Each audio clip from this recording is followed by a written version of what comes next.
Hey guys, welcome to Iron Reviews, the show where I bring you Marvel and DC content, and today we review Batman issue 9 through 10. The comic actually begins with the retelling of Bane's origin. We see that Bane was locked up at Zabriskie for a very long time, in fact since he was a child and had to deal with rats and water rising to his cell door. Sheesh, I hate to imagine what Thanksgiving is like for him. We go to the present where we meet up with Bane talking to Psycho Pirate. It's here where we actually find out why Bane traded his venom for Psycho Pirate, and catch this, it's because he wants to tell him that he's happy and brave and that he can always stop. Yeah, apparently he's using the pirate like a drug now, because as we find out, he was using venom to feel happy and brave, but now he stopped using that, and now he's using Psycho Pirate. Man, that's kind of strange, but okay. We go to Wayne Manor, where we see Bruce and Alfred looking over Gotham Girl, and Bruce goes to leave. Alfred agrees, but he thinks this is just a little psychotic breaking into a highly secured prison. But Bruce assures Alfred that he will come back, and he tells Alfred to promise Gotham Girl that help is on the way. Now Batman, as we find out, actually agreed to Amanda Waller's offer of assembling a team and breaking into Zabriskie.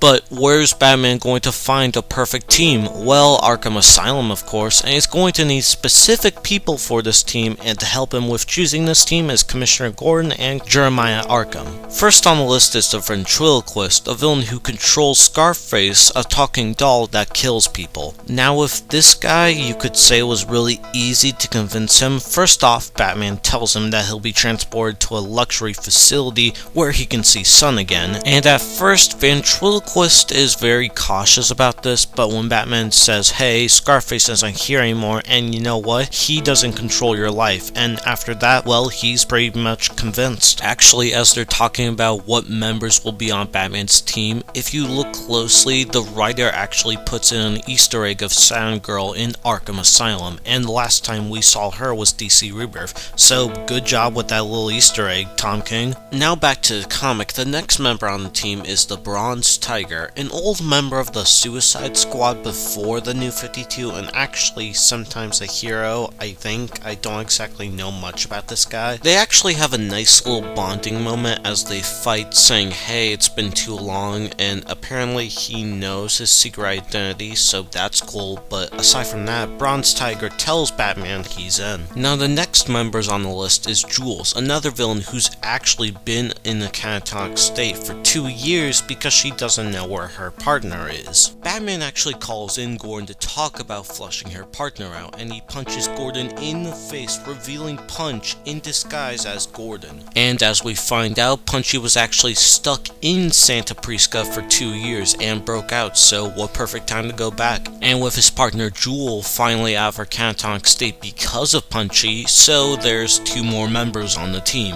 Now Batman meets with the final member, who's in a weird mask and in a straitjacket, and actually kinda starts talking to him like he did the Joker in The Killing Joke. Batman tells this person that they understand what he's going through, and this person's going to help him get something from Bane. But who is this person? Well, as the comic ends, we find out it's Selina Kyle, aka Catwoman, and apparently she's in here because of 237 counts of murder. Wow, that is a lot of people. I hope we find out why she did that. Batman issue 9 is just a great issue. I really do like how Batman is assembling his own little Suicide Squad to help him break Psycho Pirate out of Bane's grasp. I actually think it's really interesting to find out why Bane wants the pirate, and it's basically to make him feel better, to, like I said earlier, use him as a drug, and that's very interesting to learn. Another thing I said earlier is I like the Easter egg we saw of Sound Girl, because like I said earlier, the only time we saw her was DC Rebirth, and that seemed cool. One of my favorite parts of this issue was actually the beginning, as we saw a little retelling of Bane's origin. I exactly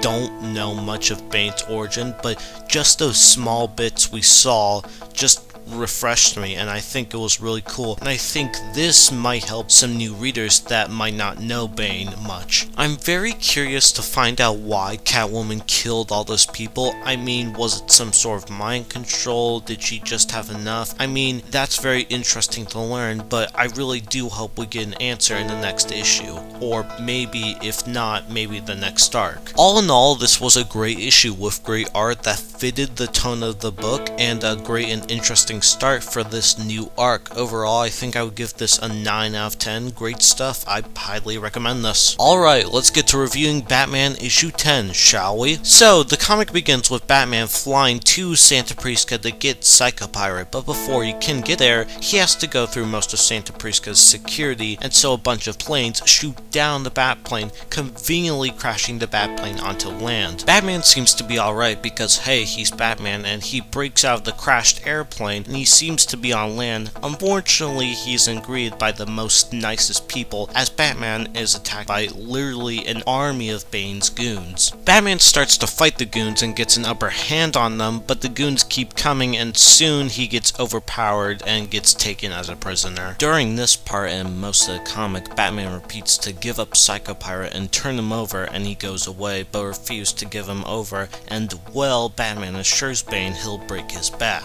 We also have Catwoman during the whole story narrating her life and the reason why she killed all those people. Apparently, a group of terrorists called the Dogs of War bombed an orphanage and killed 163 orphans and 7 teachers, and so Catwoman wasn't so happy about that and decided to deal with them herself, quick and painless. Back to the main story, Batman is taken inside the prison to Bane, who informs Batman that, hey, you invaded my country, and so you're gonna pay the consequences, and guess what? There's no Justice League to save you, so you're basically screwed. Bane also explains that he's not the same like before. Before, he had a supply of venom giving him strength to take down Batman, but now he's moved past that, so he's going to have to do this the old-fashioned way, and snaps Batman's back. Wow, with all this talk about Batman telling Bane he'll break his back, I think Bane beat him right to that. Now, Bane's not gonna kill Batman, no, he's actually just gonna lock him up in the prison cell he was inside of for most of his life, and Bane doubts Batman can survive a night in there. Now, later, as Batman is still in the cell, he tries to think of a way to break out of the cell, but first, Batman punches the wall to make places to where he can climb, and after that,